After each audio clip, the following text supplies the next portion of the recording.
ఈ వాక్యం వింటున్న ప్రియబిడ్డ, చుట్టూత ప్రజలకి నవ్వుతూ కనపడ్డావేమో, ప్రజలు నీ పెదాల మీద ఉన్న నవ్వును చూశారేమో. ఈ రాత్రి నేను ప్రకటించే నా దేవుడు, ఏ ఇంట్లో ఉండి వాక్యం వింటున్నావో, ఏ దేశంలో ఉండి వాక్యం వింటున్నావో, ఈ దేవుడు ఈ రాత్రి నీ హృదయంలోకి తొంగి చూస్తున్నాడు. నీ దుఃఖాన్ని దేవుడు త్రాసులో తోస్తున్నాడు. ఎందుకు త్రాసులో తోస్తున్నాడో తెలుసా? శ్రమ నొందిన ఏండ్ల కొలది సమృద్ధిని ఇవ్వటానికి దేవుడు తోస్తున్నాడు. నువ్వు శ్రమ నొందిన ఏండ్లు దేవుడు లెక్కిస్తాడు. కన్నీళ్లు కార్చిన ఏళ్ళు లెక్కిస్తాడు. దుఃఖపడిన ఏళ్ళు లెక్కిస్తాడు. నా బ్రతికేంటి ఎలా అయిపోయిందని రొమ్ము కొట్టుకుంటూ ఏడ్చిన దినాలు దేవుడు లెక్కిస్తాడు. నేల మీద నువ్వు కాచిన కన్నీటి చుక్కలు దేవుడు లెక్కిస్తాడు. మరి విశేషంగా ఎంత శ్రమను, ఎంత దుఃఖాన్ని అనుభవించావో నీ దుఃఖమంతా దేవుడు కొలుస్తాడు. నీ నిందను దేవుడు కొలుస్తాడు.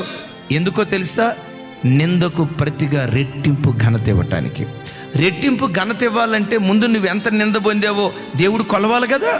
అందుకనే ఈ రాత్రి వాక్యం వింటున్నా ఎలారా, నీ దుఃఖం వ్యర్థం కాదు, నీ కన్నీళ్ళు వ్యర్థం కాదు, నీ ప్రయాసం వ్యర్థం కాదు. గుండెల్లో దుఃఖ సముద్రం పెళ్ళుబుకుతూ చుట్టూతా వాళ్ళు చూస్తే ఏమనుకుంటారోనని నోట్లో గొడ్డడ్డం పెట్టుకొని, నోట్లో బట్ట కుక్కుకొని కుమిలి కుమిలి ఏడుస్తున్నావేమో. శుభవార్త, నీ దుఃఖాన్ని త్రాసులో తోస్తున్నాడు. యోబు దుఃఖాన్ని త్రాసులో తూసి రెండంతల ఘనత యోబుకి ఇవ్వలేదా? యోబు జీవితంలో దేవుడే కార్యం చేశాడో ఈ రాత్రి వాక్యం వింటున్న నీ బ్రతుకులో కూడా నీ దుఃఖ దినాలు సమాప్తం చేసి నీ దుఃఖానికి ప్రతుగా రెండంతల ఆశీర్వాదం దేవుడు అనుగ్రహించును గాక.